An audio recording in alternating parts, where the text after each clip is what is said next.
First, Louie, how are you? Yeah, good. Um, just having a nice morning at home. Are you at home as well? Looks like it. I am, yeah. I've been stuck at home for about 2 years almost now, or a year and Oh, a half at least. Yeah, because obvious reasons. yeah, uh, yeah. um, but let's talk about more fun stuff. And before we do that, I'd like to start in the beginning for you. Now, when did you first discover music as something more than just something to listen to? Something more than just something to listen to. I think it's when I started listening to Pink Floyd, actually. Okay. Um, I was probably about 13 at the time, and it just something about the music, like I heard the album and I just wanted to like know more. So like I jumped online, I got books, I got the records, Okay. I explored all the extra stuff and the films and the interviews around it. And yeah, it was suddenly like this approach to music was something that made me like a fan of the band and like the people and the ideas behind it. What Before that, I was definitely just listening to like whatever my friends were listening to on my iPod. what caught your attention with Pink Floyd in particular? Was it kind of the sonic landscapes that they created? Was it the lyrics? What was it that grabbed you? Yeah, I think it was just like it rewarded like a long form attention span, like sitting there and listening to it and just taking it in. Like it didn't grab you immediately, like you couldn't listen to it on the bus while your friends were around. But if you gave it the attention, then it really like gave back in a lot of ways. Cause yeah, it just sounded so like epic and vast, and the lyrics were like, kind of hiding something. Is this your philosophy? I don't know if that's the right word, but is this your approach or to music these days as well, where you prefer music that takes um, some attention to listen to? Um, I don't know, not always. Like I think there's a time and a place for it. Yeah. We were talking about Pink Floyd and kind of the reward uh, that it brings if you pay it the right attention, listening to their music. And now listening to your new album, Day and Night, it's very atmospheric. It's very I don't want to say drawn out, but there's a lot of room to breathe for the instruments, for the music to develop and stuff. So is that something you enjoy in music to not challenge the listener, but to make them pay attention in a way?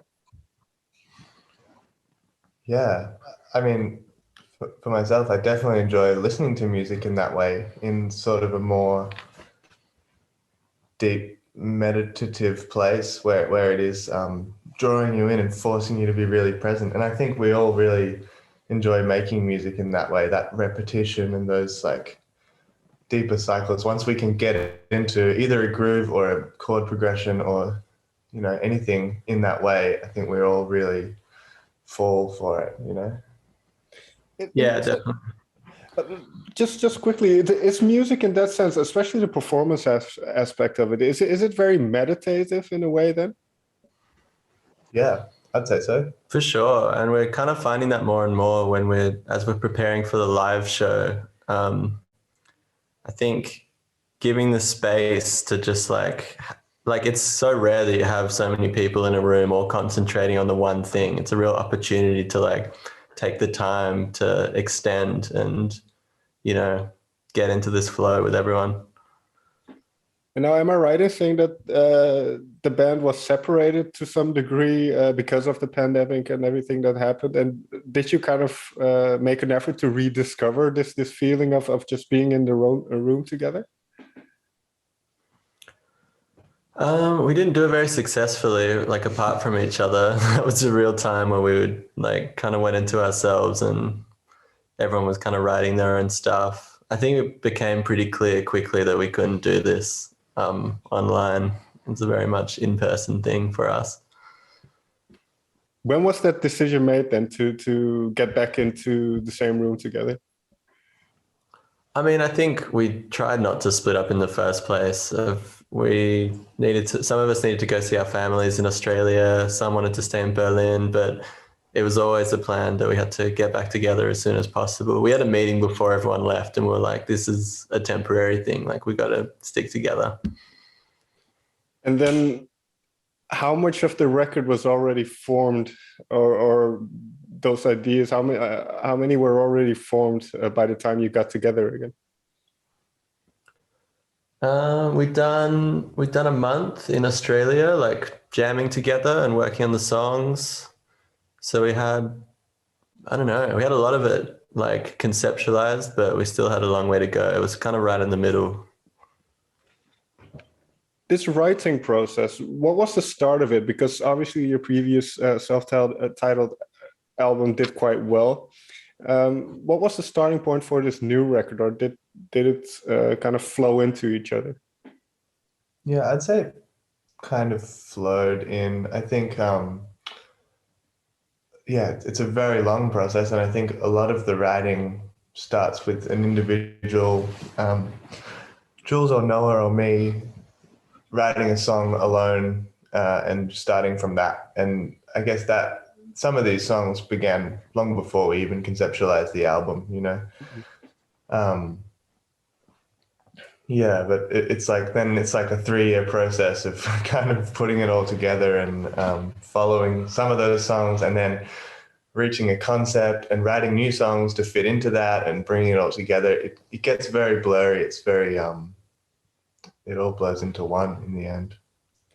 Was the success that you enjoyed on your mind to some degree? Because I can imagine on the first record, you never know, or this is what I hear from artists a lot, is you don't know your audience yet, or you're just making it to make an album. And then once you bring out a first album, you're somewhat established, and especially since considering the success that you guys had.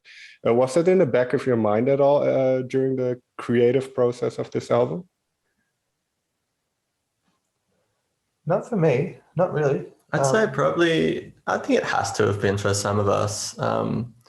But I think we tried not to let it affect the actual music we were making. Like, we also had a lot that we just wanted to try as a band. And I think we'd also got a lot of confidence from playing live for so long and doing the live album as well. It was like, we didn't put as much pressure on the album as I think you could, because we start playing shows again. There is kind of I guess maybe it's subconscious, but maybe we talked about it. There is kind of a sense of, or was a sense of wanting and needing to expand and do something really different straight away, because I guess there's a fear that if you make something too similar and get lodged in a box too quick, it's really hard to get out of.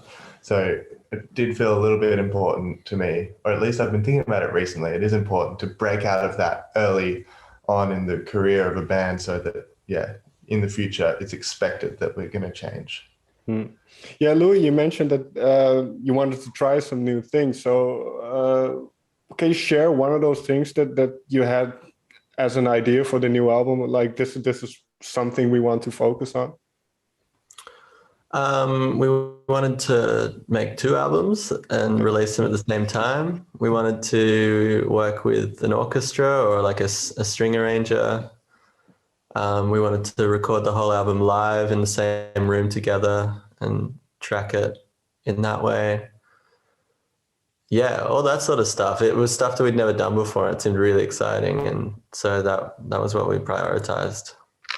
Yeah, you mentioned the string arrangements, and now I think you got some help from Owen Pallet, if I'm not mistaken, with the strings. But what was the approach in terms of the strings? Because it definitely adds another dimension to the type of music and kind of the atmospheric element of the music that you make.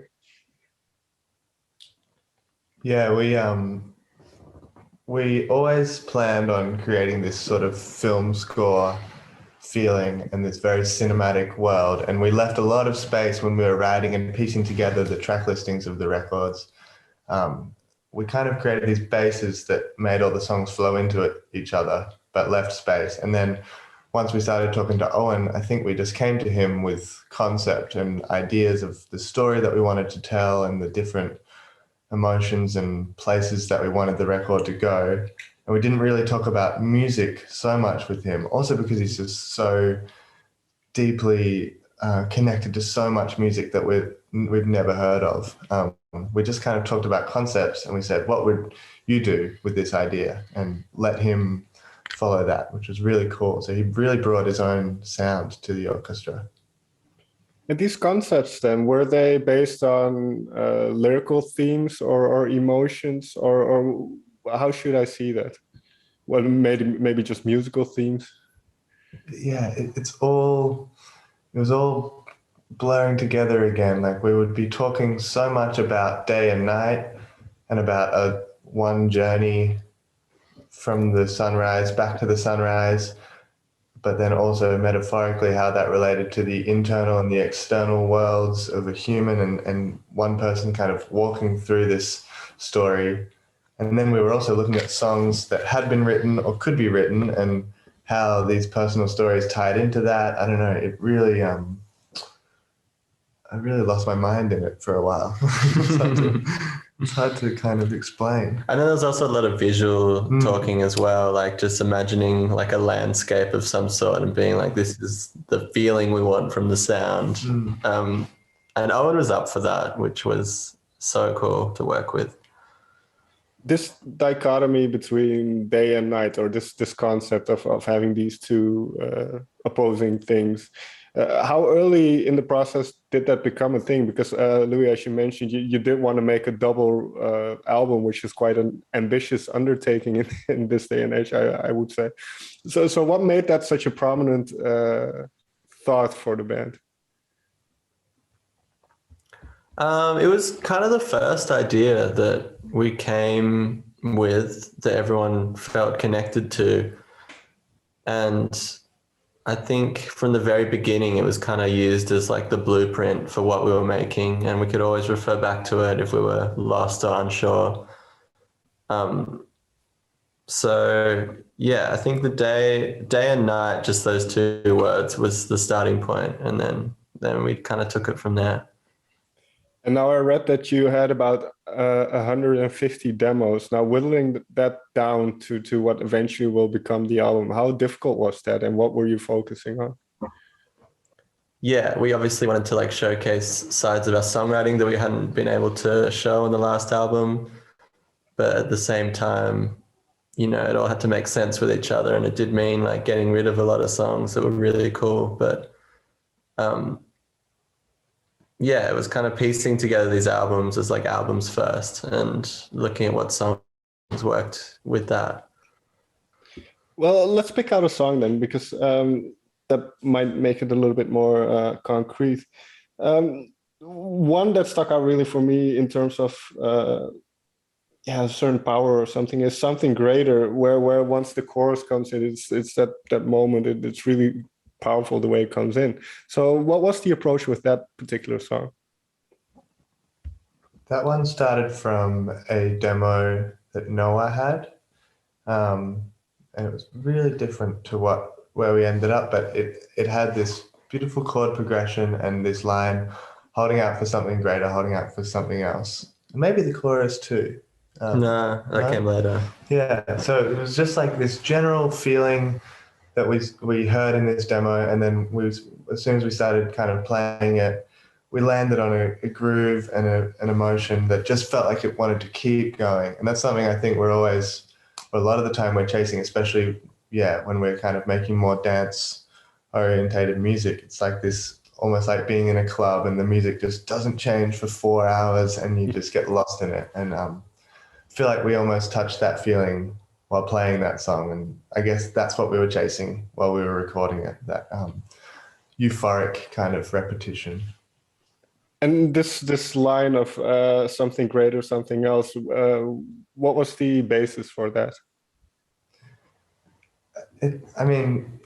you'd have to ask Noah, like, if he had a specific intention for that. But it's such a simple but powerful. Just a feeling, meaning, really. isn't It's it? like Yeah. everyone knows that moment, or like that. It's like almost like a mantra that you say to yourself, or like a place you can realize that you're in. I think that's like one of those. That's kind of the lyrics that I love most. It's like that bittersweetness. It's at the same time kind of egging you on, like, keep going, holding out for something greater. It's got to be there, but at the same time, it's really It's a little bit dark sad as and well. depressing because you can't spend your whole life holding out for something. It's really not in the moment. I don't know. I really love that. No, that's interesting that you mentioned that, because listening to the album, the way it sounded, like songs like Never Loved, and then but there's this kind of it felt like a person trying to convince himself of, I never cared about this when they obviously did. Is there any truth to that? Yeah, that's something we've played with for sure. Yeah, idea the of unreliable narrator. yeah, like, I love that, bringing into question, like, do they really believe that? I think that a lot of the Night record lyrically was really cool to dive into, because it was about exploring a side of yourself that you're not really sure exists. And I mean, in the end, I guess we feel like it really is there, it really does exist. And it's just as much a part of you as the kind of more conscious, more clear thoughts, but it is less grounded, and it's a shadow figure that we went into there. When it comes to these types of themes, and do you discuss them as a band? Do you talk about these concepts and kind of delve into them, or is it, Pat, as you say, it comes from one person and then you kind of develop it? For this record, we were talking a lot about it, about everything, and I think that was an intention from the start. Really wanted to talk about the lyrics and to know where we were coming from, because there's something about, if we talk about it and we all feel it, even if it's a very personal thing, it changes the way everybody plays. Even the people who aren't singing, a single bass note can just feel so different if that bass player is with the emotion of the song and the intention and the story behind it. So talking about it was really important. Yeah. Well, let's dive into another one then, because, well, one, I'll be selfish and pick one that I really enjoyed. Outside, the last one on the Day record felt really interesting to me, and then kind of hit home a little bit. So what was the origin of that thematic line, or I don't know. I think that's one Pat wrote. I think it's kind of the most honest and raw lyrically that Pat's brought to the band, and I think everyone really was touched by it and really wanted to like play it and have it on the album. And yeah, it's really, I don't know, it's your song, but it's a special one. Yeah, it's an uncomfortable one a little bit for me now. Yeah, I guess I was comfortable sharing it with you guys and playing it, and now it's like, oh God, that's on a record, that's going out into the world. It's a weird feeling, because it does, I don't know how clear it is, but there's a lot of meaning to me behind all those lines, and some of them are specific moments that I remember of things that definitely won't make sense to anyone else. But I think the general emotion of, I guess, loneliness and, struggling with family and ideas of, I guess, abandonment is all in there, How much? I think what sorry. we tried to do with that song was that, it's kind of about Pat for the first half, and then this kind of uplifting ending is like, I feel like it's the rest of the band, coming and being there in a positive way. These feelings of loneliness, or how much of those feelings are part of kind of moving halfway across the world to pursue a career in music? Is that part of it? That's it. Probably follow that to a deep psychological analysis. But consciously, you know, we moved to Berlin when we were 17 or 18, and right after high school, and it was more about going far away and having a good time and exploring and seeing the world, and it was a carefree kind of jump into the unknown at that time. And recently then you did spend some time in Australia. Was that something that the band needed then? I think it was important to go back to Australia for all of us. We'd been talking about it a lot during the making of the album, and we'd been imagining the Australian outback quite a lot as like the inspiration for like the visuals of the album. And yeah, I think we love going back to Australia all the time. It's like a recharge for us, especially during winter here. It's a nice escape. Like I said, I think doing a double album these days is quite ambitious. So was there a moment where everything started to fall into place, or was it a very arduous thing to get it the way you wanted these two albums to be? I think like most of these sort of projects, like it started off with a lot of like we had so many ideas and like this rush of energy and inspiration for it. And then, you know, it kind of kept going for the entire time until like the last month of trying to like actually wrap up this thing that we'd spent so long making. Because when you spend so long on something, I think finishing it it's a grueling process. Well, but it's partly, I suppose, kill your darlings, right? So for the both of you separately, what was one thing that you kind of had to cut off that was quite a difficult decision, or that you didn't want to let go of? For me, it was this song called Friend. It was one of Pat's early demos, and I loved it so much. It was like my favorite moment on the album. And it didn't make it on the album at the end. That was a hard one for me too, but that was kind of a cool, like an interesting lesson, that song, because we tried to record it in the studio. I think we all liked that song, and it just didn't work. It just really didn't work. We tried it like 3 times, and I was in such a bad place after those sessions. I was like, yeah, what's going on with this? And I think I realized that that the emotions that I had when I was writing that song had gone. And I didn't realize it until that moment. It was kind of this love song about somebody that at the point when we were recording it, the feelings had changed. And I don't know, maybe I was looking too much into it, but to me it was like, oh man, I think my feelings had changed, and that's why this song isn't working. It has to be real and honest. And is that then the tricky thing that you mentioned earlier, that ultimately you want to do what's best for the song and best for the album as a whole, as a conceptual whole? I think, yeah, in the end, people are just getting the album in its final form with these songs as they finish. And yeah, our relationship with them is obviously like completely different because we've just seen them since the very genesis, or like, you know, rough bedroom demo or sketch. So yeah, I think that's part of it. It's like taking everything that you feel about it out at some point and being like, you know, trying to listen fresh again. What do you hope then what do you hope that people will take away when they put on the album, or how would you preferably have them listen to the album?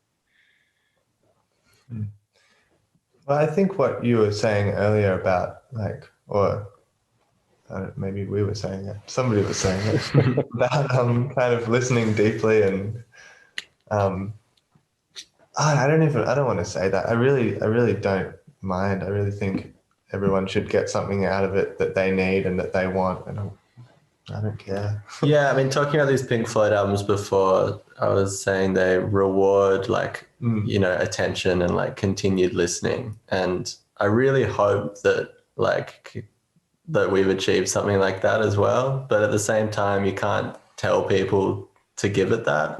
It needs to come from them. So, listen to it however you want. Fair enough. One quick question about Lord Henry. Is that a reference to the picture of Dorian Gray? Mm-hmm. Well,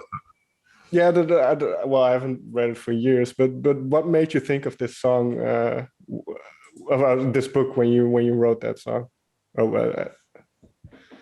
was it was exploring this shadow character. We wanted the night, every song for the first half of the night record to jump into like a darker part of the self that's usually hidden away and unaccepted. So we wanted to go into fame, and we wanted to go into maybe the fact that you've never loved.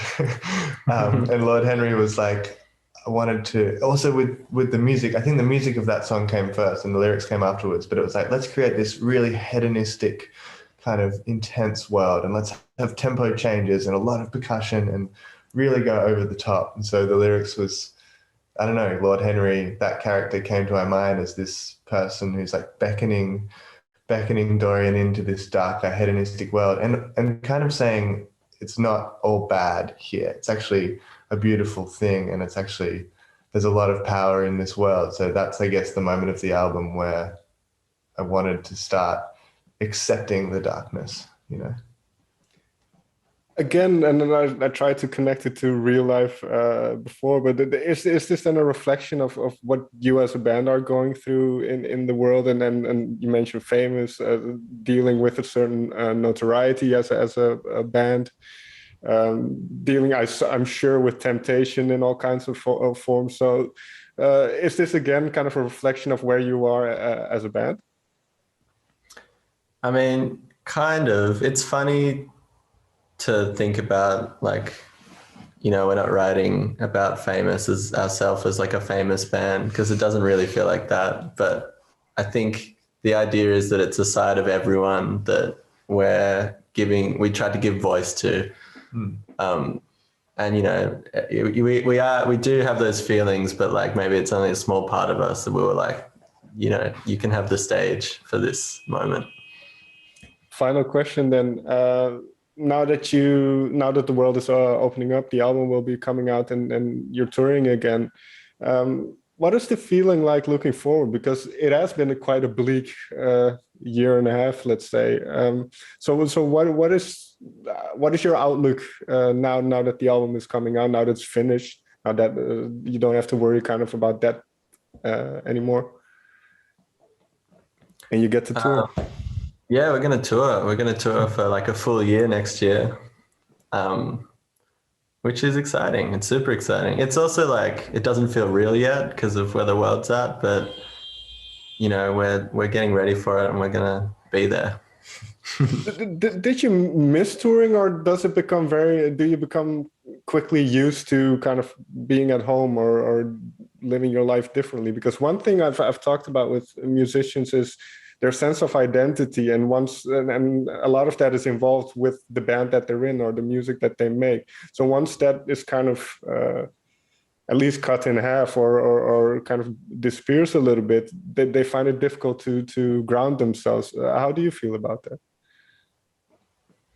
Yeah, I think that did probably come up during this last year. I think we over toured and we were really tired, and so the last, I guess, tastes of touring was like, oh, that was a lot. So it's nice to be here, but I think there was a moment, especially right after we finished the record, it was like all that purpose kind of fades away, and you're like, wow, what am I? Oh my God. And that was really intense. And I think it's been kind of cool to accept and see that playing on the stage and getting that direct connection with people is a big part of what we do, and we do love it and need it. And yeah, it's going to be a refreshing thing to get it back. That's great to hear. Gentlemen, thank you so much for taking the time to talk with me. Thank you. Thanks for having us. All right.